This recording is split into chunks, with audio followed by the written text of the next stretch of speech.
جن ہونے کی نسبت سے فرشتوں سے کچھ نہ کچھ مماثلت تھی، دوسرے یہ علم میں، زہد میں، عبادت میں اتنا اونچا تھا، اتنا اونچا تھا، اتنا اونچا تھا کہ یہ ملائکہ ہی کے صف میں شامل ہو۔ اس نے عالم بغاوت بلند کر دی جب حکم دیا گیا کہ سجدہ کرو آدم کو۔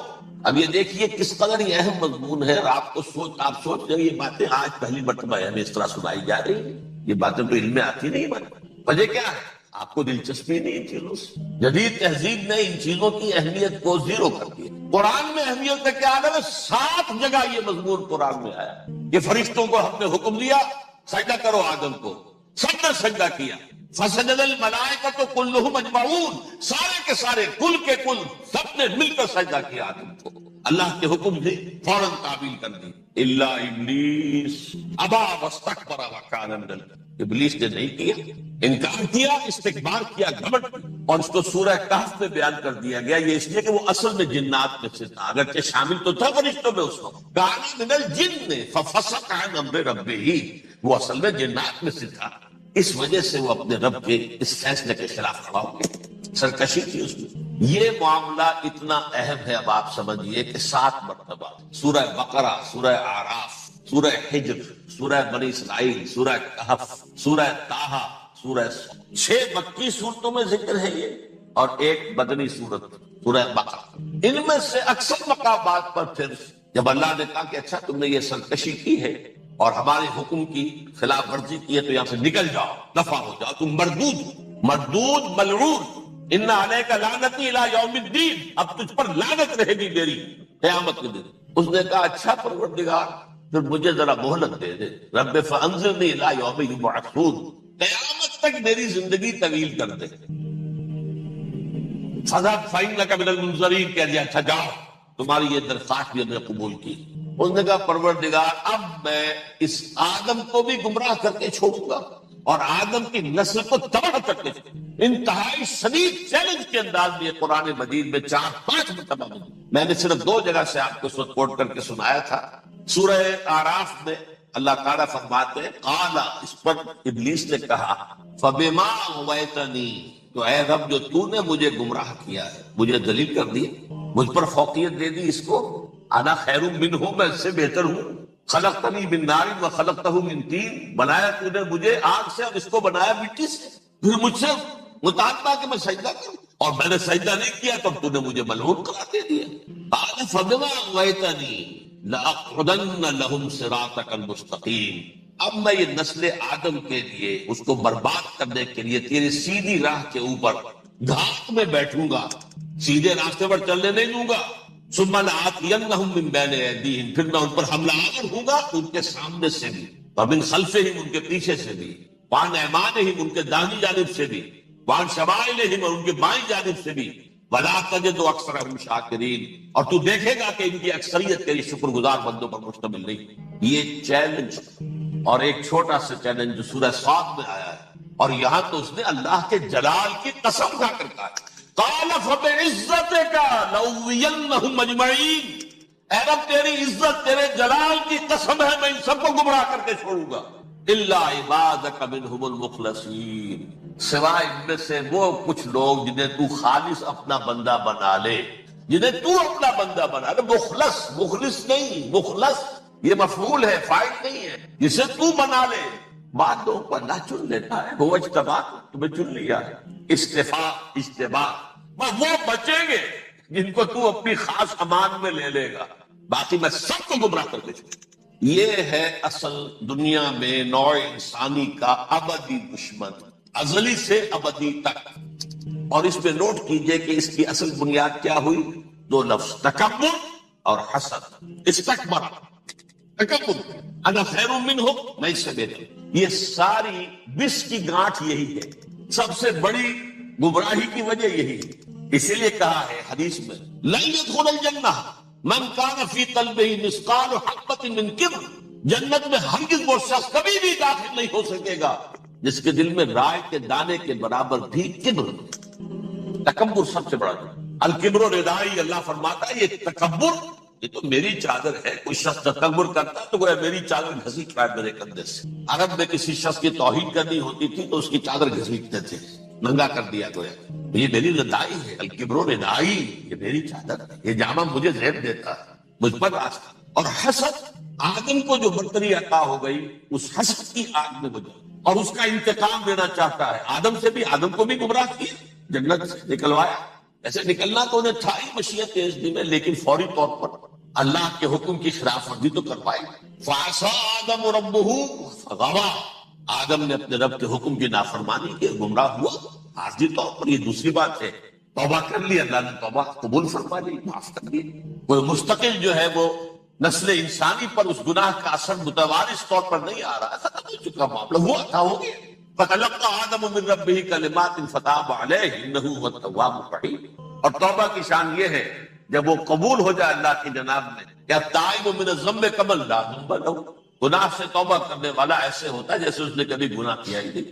لیکن بارہ کو گمراہ کرنے میں کامیاب ہو گیا حضرت آدم اور حوا کو. اور نوع انسانی کی عظیم اکثریت، عظیم اکثریت، عظیم اکثریت اس کے داؤ میں آئی ہوئی نہیں. کتنے ہیں وہ عباد اللہ المخلصین، الا عبادک منہم المخلصین، کتنے جو واقعتاً خالصتاً اللہ کے بندے بن گئے، جنہیں اللہ نے اپنا بنا لیا، اپنا قرار دے دیا. اب اس کے ساتھ نوٹ کیجئے، اس ابلیس کے ساتھ ایک فوج بھی ہے جسے قرآن مجید میں کہا گیا ہے کہ یہ اس کی پارٹی حزب الشیطان، یہ اکیلا نہیں ہے. ایک تو وہ عزازیل ہے، اس کی طویل ترین عمر اللہ نے دے دی، وہ تو قیامت تک رہے گا. باقی بھی جنات جو ہے ان کی نسل میں سے یا اس کی نوع میں سے، اس کی نسل میں سے، جنات کی عمریں انسانوں کی عمروں سے زیادہ ہیں، بہت زیادہ ہیں، لیکن پھر بھی اتنی نہیں ہے. یہ خاص ہے اس کا معاملہ کہ اس نے کہا تھا رب انظرنی الی یوم یبعثون، مجھے دے دے مہلت اس وقت تک تاکہ میں ثابت کر کے دکھا دوں کہ جسے تو نے یہ خلافت دیا یہ اس کا اہل نہیں ہے. Let me prove this point ولا تجد اکثرهم شاکرین، مجھ کی اکثریت کو شکر گزار نہیں پائے. وہ ابلیس جو ہے وہ ریکروٹ کرتا ہے اپنے فوجی، اول تو خود جنات جو اس کے نمبر 1 لشکر ہے. قرآن مجید میں اس کا اشارہ دیا گیا ہے انہو یراکم ہوا وقبیلہ من حیث لا ترونہ. دیکھو لوگوں، اے انسانوں، وہ ابلیس لعین عزازیل اور جو اس کے قبیلے کے لوگ ہیں جنات، وہ تمہیں وہاں سے دیکھتے ہیں، تاکتے ہیں اور حملہ کرتے ہیں جہاں سے تم انہیں نہیں دیکھتے. وہ غیر مرئی ہے، انویزیبل ہے، تمہیں نظر نہیں آتے. ویزیبل دشمن کا وار تو روک لو گے، انویزیبل کا کیسے روکو گے؟ انہو یراکم ہوا وقبیلہ، اکیلا ہی نہیں ہے وہ تو تمہیں تاکتا ہے، تم پر حملہ کرتا ہے، گھات میں لگ کر جو ہے تمہارے اوپر حملہ کرتا ہے، وہ بھی اور اس کے ساتھ اس کے قبیلے کے لوگ جنات بھی، من حیث لا ترونہم، جہاں سے کہ تم انہیں نہیں دیکھتے. لیکن اس کے علاوہ وہ انسانوں میں سے بھی ریکریوٹ، رنگ روٹ، وہ جو ہے ان کو اپنے پاس رکھتا ہے فوج کے اندر. جس کی سب سے بڑی مثال کیا ہے؟ سورہ مجادلہ میں اللہ تعالیٰ نے منافق، حالانکہ وہ کون تھے؟ بظاہر حضور کا کلمہ پڑھنے والے، حضور کے پیچھے نماز پڑھنے والے، اسلام کا دعویٰ کرنے والے، ان کو اللہ فرماتا ہے اولئک حزب الشیطان الا ان حزب الشیطان هم الخاسرون. یہ شیطان کی پارٹی کے لوگ. وہاں مقابلے میں آیا ہے اولئک حزب اللہ الا ان حزب اللہ هم المفلحون. یہ دو پارٹیاں ہیں، حزب اللہ اللہ کی پارٹی جو اس کے مخلص بندے ہیں وہ اللہ کی پارٹی، اور جو شیطان کے مرید بن گئے اس کے ہاتھ پر بیعت کر لی، لہذا وہ اس شیطان کی پارٹی کے لوگ ہیں، چاہے وہ انسان ہو چاہے جن. تو انسانوں میں سے بھی اس کے حزب میں، اس کی پارٹی میں اس کے ایجنٹ ہیں، اور بہت، بلکہ بہت سے تو ایسے ہیں کہ جو جنات کے بھی کان کتر دے، ان کو بھی شیطنت سکھا دے، پڑھا دے. لیکن اب ایک بات سمجھیے، ایک دنیا میں نسل اور قوم بھی ایسی ہے جو ایک خاص وقت سے بحیثیت مجموعی من حیث القوم ابلیس کی ایجنٹ بن گئی ہے. وہ کون ہے؟ وہ یہودی. یہ یہودی قوم جو ہے، اس میں ایک تو کچھ یہ کہ ان کی فطرت کے اندر یہ تھا کہ ہم ہیں اصل انسان، باقی انسان جو ہے وہ انسان نما حیوان ہے، ان کی کوئی حیثیت ہی نہیں. ہم ہیں اصل انسان، نحن ابناء اللہ و احباؤہ. باقی یہ جینٹائلز، یہ گوئمز، غیر یہودی، یہ تو حیوانات ہیں. اب جیسے کہ انسانوں کو حق ہے کہ حیوانوں کو ایکسپلائٹ کرے، استعمال کرے. گھوڑے کو آپ تانگے میں باندھتے ہیں کہ نہیں؟ اس کی پسینے کی اور محنت کی کمائی ہے جو کھاتا ہے تانگا چلانے والا. البتہ یہ ضرور ہے کہ چونکہ اگلے روز پھر جوتنا ہے تو کچھ نہ کچھ تو اسے بھی کھلائے گا نا اپنی کمائی میں سے، کچھ دانے کھلائے گا، کچھ اور گھاس دے گا، یا بیل کو جوتنا ہے ہل میں، کچھ نہ کچھ اس کو دینا ہوگا کھانے، لیکن پھر اسے استعمال کرنا۔ تو ان کا مستقل قول یہ ہے کہ اصل انسان ہم ہیں، باقی پوری نوع انسانی ہمارے لیے حیوانوں کے درجے میں، ہم چاہیں جس طرح انہیں استعمال کریں، ایکسپلائٹ کریں، دھوکہ دیں، جیسے چاہیں لوٹیں کھسوٹیں، سب کچھ کریں، بدہضی کریں، ان سے سود لیں، سب کریں، جو بھی ممکن طریقہ ہو، یہ ہمارے لیے ہم ڈومینیٹ کریں گے، اور یہ در حقیقت ہمارے اعلی کار ہے۔ ایک تو اس اعتبار سے یہود بقیہ پوری نوع انسانی کے دشمن بن گئے۔ قرآن مجید کی وہ آیت بھی میں نے آپ کو سنائی، وَقَالُوا لَيْسَ عَلَيْنَا فِي الْأُمِّيِّينَ سَبِيلٌ، یہ امیین کہتے تھے نا ان کو جو غیر یہودی ہیں، کیونکہ ان کے پاس کتاب تھی، تورات تھی، اور کتاب نہیں تھی کسی کے پاس، لہذا یہ ان پڑھ ہے، پاگل ہے، جاہل ہے، امی ہے، ہم ہے صاحب کتاب، ہمارے پاس شریعت، ہمارے پاس کتاب، یہ لوگ ان پڑھ ہیں، جاہل۔ لیسا علینا فی الامیین سبیل، ان امیین کو ہم لوٹیں کھسوٹیں، دھوکہ دیں، فریب سے جو کریں، چوری کریں، ڈاکہ ڈالیں، جیب کے قطرے، جس طرح بھی کریں ہمارے لیے جائز ہے، ہمارے اوپر کوئی گرفت نہیں ہوگی۔ اللہ تعالیٰ ہم سے یہ نہیں پوچھے گا تم نے جھوٹ کیوں بولا تھا اس کے ساتھ، تم نے وعدہ خلافی کیوں کی تھی اس کے ساتھ، تم نے کیوں دھوکہ دیا تھا اس کو، تم نے کیوں اس کا مال جو ہے غبن کر لیا تھا، ہڑپ کر لیا، نہیں، ہم پر کچھ نہیں۔ اس اعتبار سے ایک تو یہ انسانیت کی دشمنی ان کی گھٹی میں پڑ گئی، اس غلط خیال کی وجہ سے ہم تو بخشے بخشائے ہیں، we are the chosen people of the lord, ہمیں تو اللہ اگر جہنم میں داخل بھی کرے گا تو صرف چند دن، لن تمسنا النار الا ایاما معدودات، باقی اصل میں تو ہم تو اللہ کے پسندیدہ، نحن ابناء اللہ واحباؤہ، اس کے بیٹوں کے مانند بڑے چہیتے ہیں، لاڈلے ہیں۔ یہ باقی دنیا، باقی انسان ہماری چراہ گاہ ہے، جیسے چاہے چرے، جس طرح چاہے ہڑپ کر دیں۔ یہ تو ان کا پہلے سے مستقل معاملہ تھا، لیکن اس کے بعد ان کی تاریخ میں ایک دور وہ آیا جب حضرت مسیح علیہ السلام ان میں مبعوث کیے گئے۔ یہ 1400 سالہ تاریخ کا کلائمیکس ہے یہود کی۔ جب کتاب انہیں دی گئی تھی تورات حضرت موسیٰ کے ذریعے، وہ 1400 قبل مسیح کا واقعہ ہے۔ اس وقت سے لے کر اللہ کا وہ فضل ان پر ہوا، وہ فضل ان پر ہوا کہ کوئی ایک لمحہ ایسا نہیں آیا 1400 برس میں کہ ان کے ہاں کوئی نہ کوئی نبی موجود ہو۔ یہ تار ٹوٹا ہی نہیں، 2 سے شروع ہوا، موسیٰ ہارون علیہ السلام، اور 1400 برس کے بعد پھر آخری 2 ہیں، عیسیٰ اور یحییٰ علیہ السلام، یوں سمجھ لیجئے، اور اس کے درمیان یہ تار ہے، اور اس تار میں کوئی ایک لمحہ ایسا نہیں آیا کہ کوئی نبی موجود ہو۔ اس میں اتار چڑھاؤ بہت سے آئے، اس کا وہ میرا موضوع نہیں ہے اس وقت۔ قبل مسیح کی تاریخ جو ہے وہ میرا موضوع نہیں ہے۔ قرآن مجید میں سورہ بنی اسرائیل کے پہلے رکوع میں اس کا تذکرہ موجود ہے۔ وَقَضَيْنَا إِلَىٰ بَنِي إِسْرَائِيلَ فِي الْكِتَابِ لَتُفْسِدُنَّ فِي الْأَرْضِ مَرَّتَيْنِ وَلَتَعْلُنَّ عُلُوًّا كَبِيرًا، 2 مرتبہ ان پر عذاب کے کوڑے برسے، پہلے اشوریوں کے ذریعے سے جو شامی تھے، سیرینز اشوری کہلاتے، پھر بابلیوں کے ذریعے سے یعنی عراقیوں کے ذریعے سے، بیبلونیا نام تھا عراق کا پہلے، ان پر بہت بڑی بڑی تباہیاں آئی، اللہ تعالیٰ کی طرف سے عذاب آئے۔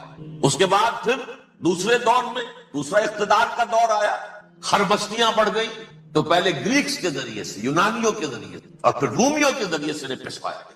یہ دور گزر چکے تھے ان پر، 2 عروج کے دور اور 2 زوال کے دور۔ میری چھوٹی سی کتاب ہے تنظیم اسلامی کا تاریخی پس منظر، شاید 6-7 روپے کی ہوگی، اس کو آپ دیکھیں گے تو اس میں اس کا پورا نقشہ آپ کو مل جائے۔ ویسے تو یہ کہ میری جو ذرا بڑی کتاب ہے سابقہ اور موجودہ مسلمان امتوں کا ماضی، حال اور مستقبل، اس میں میں نے ان معاملات کو بڑی تفصیل سے بحث کی۔ بہرحال یہ جو دور تھا ان کا 1400 سالہ، وہ اونچ نیچ سے ہوتا ہوا جب آیا ہے حضرت مسیح کی بعثت پر، تو ان کی شرارت کی انتہا یہ ہو گئی کہ اللہ تعالیٰ نے مسیح کو رسول بنا کر بھیجا، رسولاً الی بنی اسرائیل۔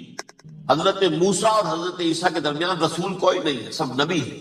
حضرت موسیٰ رسول تھے اور حضرت عیسیٰ رسول، درمیان میں داؤد ہو، سلیمان ہو، یشعیاہ ہو، زکریا ہو، یہ سب نبی ہیں، یحییٰ نبی ہیں، رسول نہیں ہے، لہذا وہ شہید کر دیے گئے۔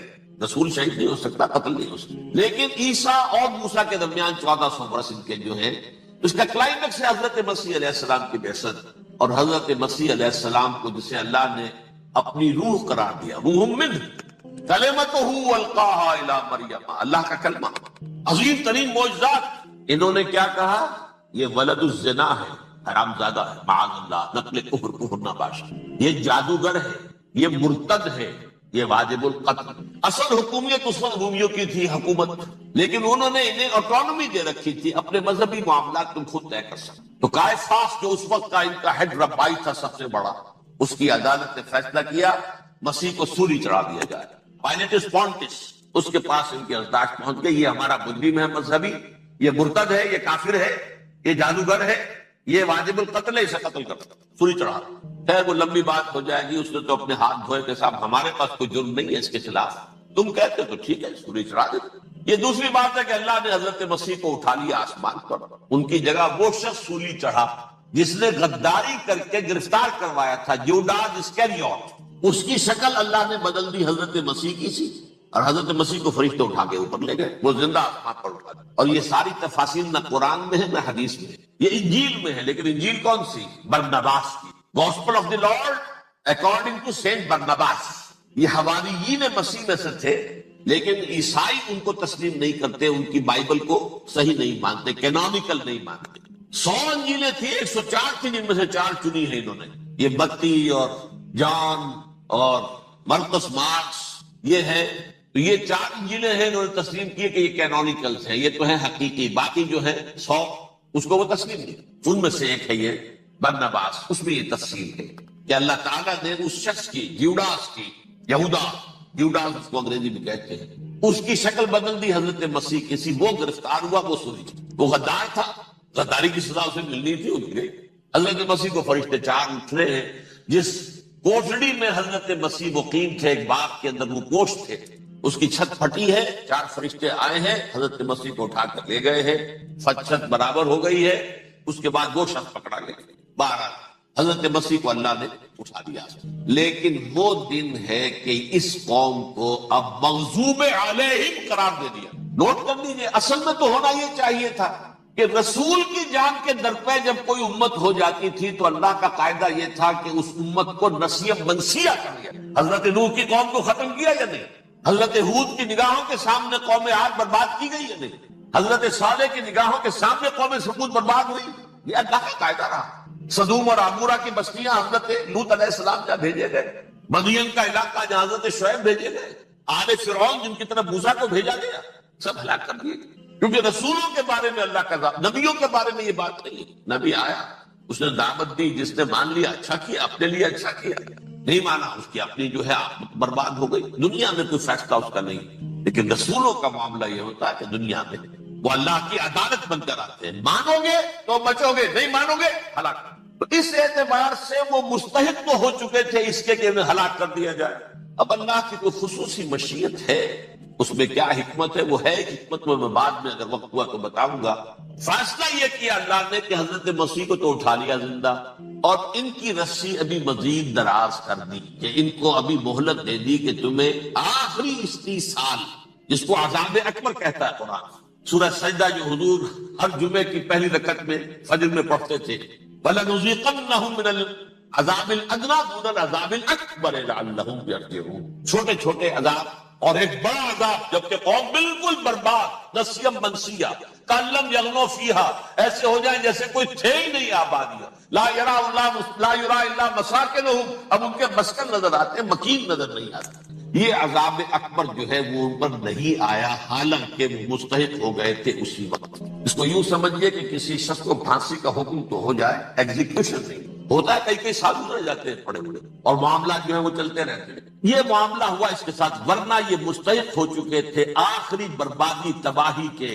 عذاب استیصال، جڑ سے کاٹ دینے والا عذاب، وہ آ سکتا تھا ان پر اسی وقت، لیکن اللہ نے ان کو مہلت دراز کی. لیکن اس کے بعد اللہ نے ان کو ایک اور موقع دیا. 600 برس بعد حضرت مسیح کے، محمد الرسول اللہ صلی اللہ علیہ وسلم کے بعثت. اور یہ میں سمجھتا ہوں کہ اس قوم پر اللہ کا اتنا بڑا فضل تھا، اتنا بڑا فضل تھا، اتنا بڑا فضل. اب پھر ایک موقع دیا، عسیٰ ربکم ان یرحمکم وان عدتم عدنا. دیکھو اب بھی تمہیں ہم ایک موقع دے رہے، تمہارا رب تمہارے اوپر اب بھی فضل کرنے کو تیار ہے، رحم فرمانے کو تیار ہے. ان ھذا القرآن یہدی للتی ہی اقوم. اس قرآن کے سائے میں آ جاؤ، یہ شاہدرا ہے ہدایت میں آنے کا، اس میں داخل ہو جاؤ، محمد کی تصدیق کرو صلی اللہ علیہ وسلم، دامن محمدی میں آ جاؤ، اب بھی ہم تمہارے گناہ بخش دیں. لیکن نہیں، اس قوم نے حضرت محمد صلی اللہ علیہ وسلم کی دشمنی کی کمر کسی، اور اب یوں سمجھیے اس تاریخ سے لے کر آج تک یہ گٹھ جوڑ ہے۔ ظاہر بات ہے کہ ابلیس کا بھی اصل دشمن اب کون ہے، یا ہدف کون ہے، ٹارگٹ کون ہے؟ جنہوں نے محمد کو نہیں مانا صلی اللہ، وہ تو ہے ہی جہنمی، ان پر کوئی اور محنت کرنے کی ضرورت کیا ہے؟ سمجھ رہے میری بات؟ حضور کی بعثت کے بعد جنہیں حضور کو رد کر دیا، ان پر ایمان نہیں لائے، وہ کون ہے؟ کافر، وہ جہنمی ہے ہی ہے۔ لہذا اس کے اوپر کوئی محنت صرف کرنے کی ابلیس کو ضرورت نہیں، اس کا اصل ٹارگٹ امت محمد ہے۔ وہ ساری نوع انسانی کی دشمنی اب آ کر مرکوز ہو گئی ہے امت محمد صلی اللہ علیہ وسلم کی دشمنی پر۔ اور اسی طرح یہود کا معاملہ، اگرچہ ویسے پوری نوع انسانی کے دشمن ہے، انہیں حیوان سمجھتے، ان کی جان مال اپنے لیے مباح سمجھتے، جس طرح چاہے لوٹے کھسوٹے کھائے پیے ہی نہیں، لیکن اب ان کی بھی دشمنی کا سب سے بڑا مرکز امت محمد۔ کیوں؟ وہی تکبر اور حسد، وہی بیماری۔ انہیں تکبر یہ ہو گیا تھا کہ 2000 سال سے یہ نبوت ہماری میراث، ہماری جاگیر، بنو اسرائیل کے اندر سینکڑوں نبی آئے، 3 کتابیں اللہ نے ہمیں عطا کی، یہ کہاں سے آ گیا محمد صلی اللہ علیہ وسلم؟ معاذ اللہ ثم معاذ اللہ، یہ امیین میں سے، یہ جنٹائز میں سے، یہ گوئلز میں سے، یہ حقیر ان پڑھ، کہاں یہ نہیں تسلیم کرے۔ حالانکہ قرآن کہتا ہے یعرفونہ کما یعرفون ابناءہم، ان کے علماء ایسے پہچانتے تھے حضور کو جیسے اپنے بیٹوں کو پہچانتے کہ یہ آخری نبی ہے، لیکن تکبر اور حسد کی عالم جل۔ اب ان کے بھی دشمنی کس سے ہے؟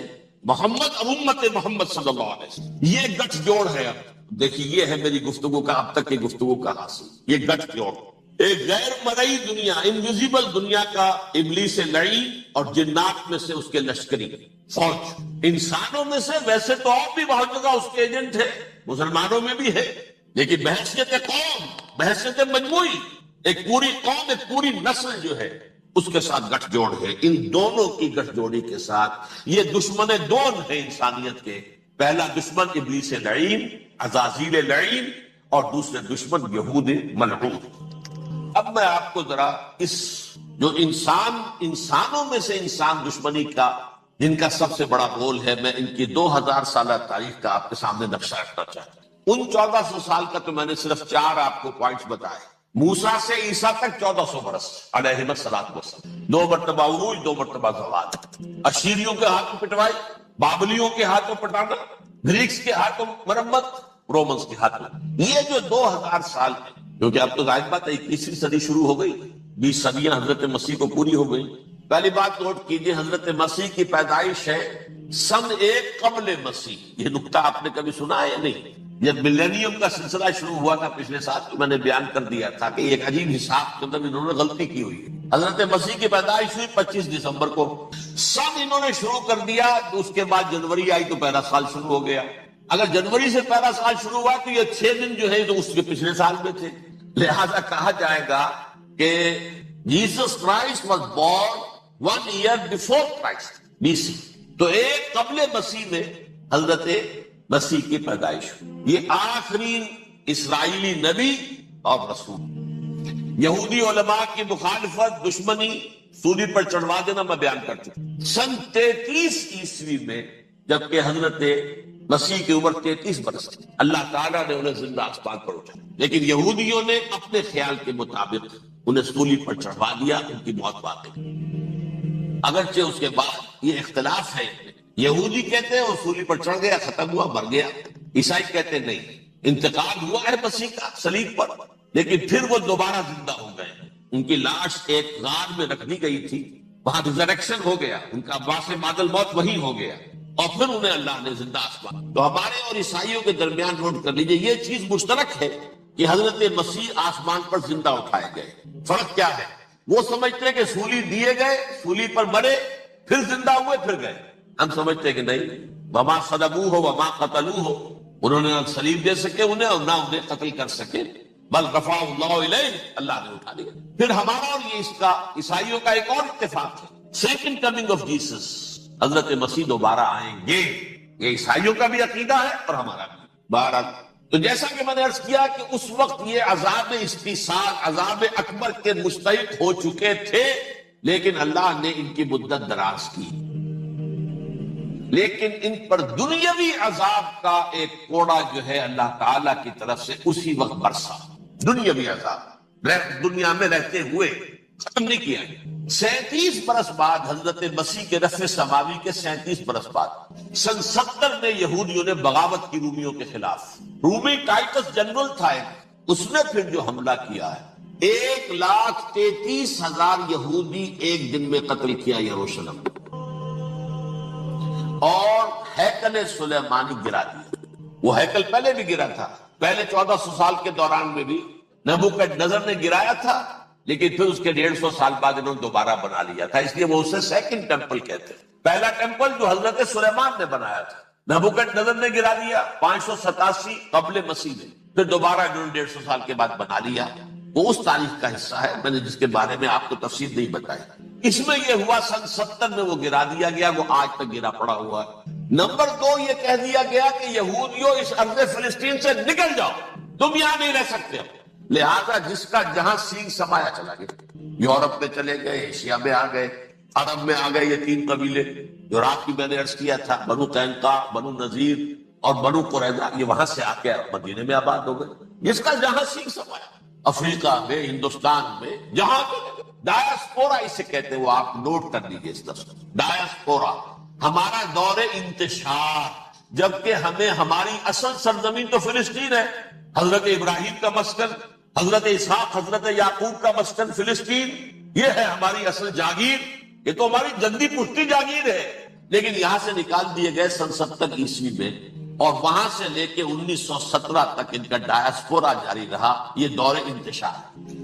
اس دور انتشار کے چند حصے ہیں جس کو میں چاہتا ہوں کہ آپ علیحدہ علیحدہ سمجھیں. دور انتشار کا جو پہلا جو ہے تقریباً 300 برس رومی حکمران تھے. وہ یہودیوں کے بھی دشمن تھے اور عیسائیوں کے بھی دشمن. عیسائی اور یہودی ایک دوسرے کے بھی دشمن تھے, لیکن رومی سمجھتے تھے کہ یہ ایک ہی تھیلی کے چٹے بٹے ہیں. رومیوں کے نزدیک عیسائی بھی یہودیوں ہی کا ایک فرقہ تھے, کوئی علیحدہ مذہب تو تھا ہی. لہذا رومی جو ہے رومن, وہ ان دونوں کو ستاتے تھے, مارتے تھے, اور یہ آپس میں لڑتے تھے. یہودی عیسائیوں کو مارتے تھے, عیسائی یہودیوں کو مارتے تھے. یہ ہے 300 برس تک کی تاریخ. سن 300 عیسوی میں کیا ہوا, ایک معجزہ ہو گیا. بہت عظیم ایمپرر کانسٹینٹائن, قسطنطین اعظم, رومن ایمپررز میں سے بہت بڑا ایمپرر, وہ عیسائی ہو گئے. اب تو معاملہ بالکل تلپٹ ہو گیا, پوری سلطنت عیسائی ہو گئی. اب عیسائیوں کے عیش ہو گئے اور یہودیوں کے مار پڑ گئی. اب عیسائیوں کا آپ خود سوچئے کہ جنہیں وہ خدا بنا بیٹھے ہیں, خدا کا بیٹا قرار دے رہے ہیں, ان کے قاتل کون؟ یہودی, بدماش. لہذا ان کی وہ پٹائی شروع ہوئی ہے یورپ میں. پوری رومن امپائر, انہیں ذلیل کیا گیا. شہروں میں آمد بند, علیحدہ رہو, گھیٹوز کے اندر رہو. یہودی کا نام جو ہے وہ گالی بن گیا, جیسے آج بھی یہودی گالی کہتے ہیں, جیسے خنزیر کا لفظ. آخر وہ بھی اللہ کی مخلوق ہے, لیکن آپ کو معلوم ہے کوئی شخص زبان پر نام نہیں لانا چاہتا خنزیر کا, سور کا. ہے تو مخلوق وہ بھی ایک حیوان ہے. ایسے ہی ہے یہودی, یہودی گالی, گالی. لہذا ایک طرف تو ان دونوں کے درمیان دشمنی, اس کو قرآن کہتا وَأَغْرَيْنَا بَيْنَهُمُ الْعَدَاوَةَ وَالْبَغْضَاءَ, ہم نے ان کے مابین دشمنی جو ہے پیدا کر. اور جب یہ پوری سلطنت عیسائی ہو گئی